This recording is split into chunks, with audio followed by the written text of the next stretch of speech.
యేసు రక్తమే జయం పరిచర్య. ప్రియ రక్షకుడైన యేసుక్రీస్తు నామమున ఈ ఉదయకాలమున మీ అందరికీ శుభములు కలుగునుగాక. ఆపత్కాలమందు యెహోవా నీకుత్తరమిచ్చునుగాక, యాకోబు దేవుని నామము నిన్ను ఉద్ధరించునుగాక అని దేవుని వాక్యం సెలవిస్తుంది. నా ప్రియ సహోదరి సహోదరులారా, ఆయన ఒక్కడే మనల్ని ఉద్ధరించు దేవుడు. నిజమే, ఆపత్కాలమందు చేయబడు ప్రార్థనలు దేవుడు తప్పక ఆలకించును.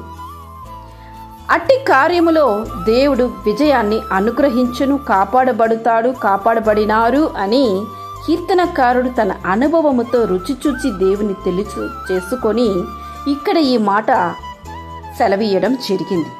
అలా దేవుడు నిన్ను కూడా ఉద్ధరించాలంటే నీవు దేవుణ్ణి కాపరిగా కలిగి ఉండాలి. నీవు యథార్థత కలిగి జీవించాలి.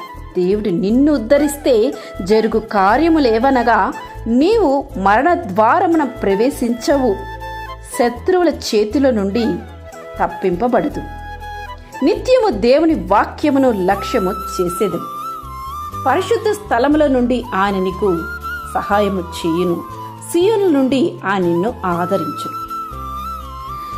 మనుషులపై నీవు ఆనుకున్నట్లయితే, నీతో ఉంటాను, నీతో కడవరకు వస్తాను, నీలో ప్రతి భారాన్ని నేను తొలగిస్తాను, నీతోనే ఉండి నీకున్న ప్రతి సమస్యను తీర్చుతానని ఇలా ఎన్నెన్నో వాగ్దానములు చేసి మనుషులు తప్పించుకుంటారు, తప్పిపోతారు కూడా. ఎందుకంటే వాళ్ళు మనుషులు.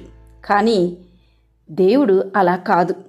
నీతో అనుక్షణము నడిచే దేవుడు, నిన్ను ప్రతి క్షణము తన కనుపాపలా కాపాడు దేవుడు ఆయన.